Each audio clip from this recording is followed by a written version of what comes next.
നമസ്കാരം. പാർലമെന്റ് ഹാളിന്റെ പ്രധാന കവാടത്തിൽ നിന്ന് അകത്തേക്ക് കയറാൻ ഒരുങ്ങിയ തന്റെ സഹോദരി പ്രിയങ്ക ഗാന്ധിയോട് രാഹുൽ ഗാന്ധി ഒന്ന് നിൽക്കാൻ ആവശ്യപ്പെട്ടു. ലോക്സഭാ എംപിയായി സത്യപ്രതിജ്ഞ ചെയ്യുന്നതിന് തൊട്ടു മുമ്പ് തന്റെ സഹോദരിയുടെ ചില ചിത്രങ്ങൾ ക്ലിക്ക് ചെയ്യാൻ വേണ്ടിയായിരുന്നു രാഹുൽ പ്രിയങ്കയോട് നിൽക്കാൻ ആവശ്യപ്പെട്ടത്. ഒരു സഹോദരന്റെ അഭിമാനത്തോടെ രാഹുൽ ഗാന്ധി പ്രിയങ്ക ഗാന്ധിയുടെ ചിത്രങ്ങൾ എടുക്കാൻ തുടങ്ങിയപ്പോൾ പ്രിയങ്കയോട് പുഞ്ചിരിക്കാൻ ആവശ്യപ്പെടുന്ന വീഡിയോകളിലൊന്ന് കോൺഗ്രസ് എക്സിൽ പങ്കിട്ടു. ആ വീഡിയോയിൽ ഞാനും ഒന്ന് ക്ലിക്ക് ചെയ്യട്ടെ എന്ന് രാഹുൽ പറയുന്നത് കേൾക്കാം.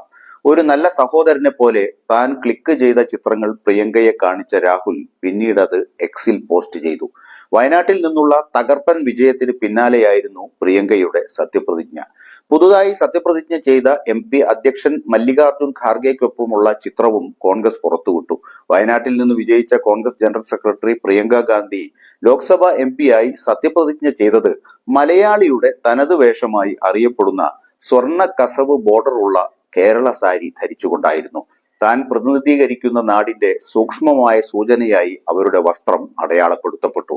ലോക്സഭാ സ്പീക്കർ ഓം ബിർളയുടെയും മറ്റ് MP-മാരുടെയും സാന്നിധ്യത്തിൽ 52-കാരിയായ പ്രിയങ്ക ഗാന്ധി കയ്യിൽ ഭരണഘടനാ പുസ്തകവും ഏന്തിയാണ് സത്യപ്രതിജ്ഞ ചെയ്തത്. സഹോദരൻ രാഹുൽ ഗാന്ധി, അമ്മ സോണിയാഗാന്ധി, ഭർത്താവ് റോബർട്ട് വാദ്ര, അവരുടെ മക്കൾ, കോൺഗ്രസ് അധ്യക്ഷൻ മല്ലികാർജുൻ ഖാർഗെ എന്നിവർ ചടങ്ങിൽ പങ്കെടുത്തു. പ്രിയങ്ക ഗാന്ധിയുടെ ലോക്സഭാ പ്രവേശത്തോടെ പതിറ്റാണ്ടുകൾക്ക് ശേഷം ആദ്യമായി ഗാന്ധി കുടുംബത്തിലെ 3 അംഗങ്ങൾ പാർലമെന്റിൽ ഇടം പിടിച്ചു. പ്രിയങ്ക ഗാന്ധിയും രാഹുൽ ഗാന്ധിയും ലോക്സഭയിൽ ഇരിക്കുമ്പോൾ 2024 ലോക്സഭാ തെരഞ്ഞെടുപ്പിൽ റായ്ബറേലിയിൽ നിന്ന് മത്സരിക്കേണ്ടതില്ലെന്ന് തീരുമാനിച്ചതിനെ തുടർന്ന് അമ്മ സോണിയാഗാന്ധി രാജ്യസഭാ അംഗമായാണ് പാർലമെന്റിലെത്തിയത്. വയനാട്ടിൽ നിന്നും റായ്ബറേലിയിൽ നിന്നും വിജയിച്ച രാഹുൽ ഗാന്ധി തന്റെ പരമ്പരാഗത സീറ്റ് നിലനിർത്താൻ തീരുമാനിക്കുകയും വയനാട് ഒഴിയുകയും ചെയ്തതോടെയാണ് പ്രിയങ്ക ഗാന്ധിക്ക് വയനാട്ടിൽ മത്സരിക്കാൻ കളമൊരുങ്ങിയത്. 6.22 ലക്ഷം വോട്ടുകൾ നേടി തൊട്ടടുത്ത ഇടത് എതിരാളി സത്യൻ മൊകേരിയെ 4 ലക്ഷത്തിലധികം വോട്ടുകൾക്ക് പരാജയപ്പെടുത്തിയാണ് പ്രിയങ്ക ലോക്സഭയിലെത്തിയത്. 2024 തിരഞ്ഞെടുപ്പിൽ രാഹുൽ ഗാന്ധിക്ക് ലഭിച്ചതിനേക്കാൾ ഉയർന്ന മാർജിൻ നേടിയായിരുന്നു പ്രിയങ്കയുടെ വിജയം.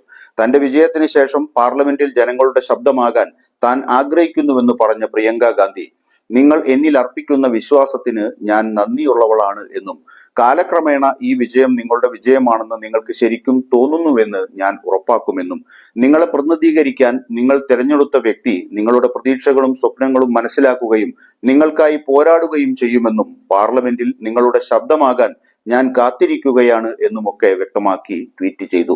പ്രിയങ്ക ഗാന്ധിയെ കൂടാതെ ലോക്സഭാ ഉപതെരഞ്ഞെടുപ്പിൽ നന്ദേഡിൽ നിന്ന് BJP എതിരാളിയെ പരാജയപ്പെടുത്തിയ കോൺഗ്രസ് നേതാവ് രവീന്ദ്ര ചവാനും സത്യപ്രതിജ്ഞ ചെയ്തു. കോൺഗ്രസ് അംഗങ്ങൾ പ്രിയങ്കയുടെ സത്യപ്രതിജ്ഞ ആഘോഷമാക്കിയപ്പോൾ പ്രിയങ്ക ഗാന്ധിയുടെ സത്യപ്രതിജ്ഞ ചടങ്ങിനെ പരിഹസിച്ചാണ് BJP IT സെൽ മേധാവി അമിത് മാളവ്യ രംഗത്തു വന്നത്. വയനാട്ടിൽ നിന്നുള്ള പുതിയ മുസ്ലിം ലീഗ് MP സത്യപ്രതിജ്ഞ ചെയ്ത് അധികാരമേറ്റു എന്നായിരുന്നു മാളവ്യയുടെ കമന്റ്. ഗാന്ധി കുടുംബത്തിന് യുഗമുഹൂർത്തം എന്നും മാളവ്യ ട്വീറ്റ് ചെയ്തു.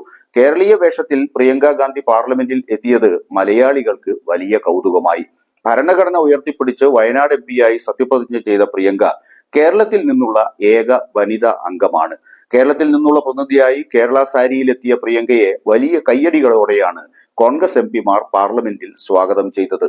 സത്യപ്രതിജ്ഞയ്ക്ക് ശേഷം പ്രതിപക്ഷ പ്രതിഷേധത്തിലും പ്രിയങ്ക പങ്കാളിയായി. ചാട്ടുളി പോലെ എതിരാളികളുടെ നെഞ്ചിലേക്ക് ആഴ്ന്നിറങ്ങുന്ന വാക്കുകളുമായി പാർലമെന്റിൽ പ്രിയങ്ക നിറഞ്ഞാടുന്നത് കാത്തിരിക്കുകയാണ് വയനാട് ജനതയും രാജ്യത്തെ കോൺഗ്രസ് പ്രവർത്തകരും ഇന്ത്യ മുന്നണിയാകെയും.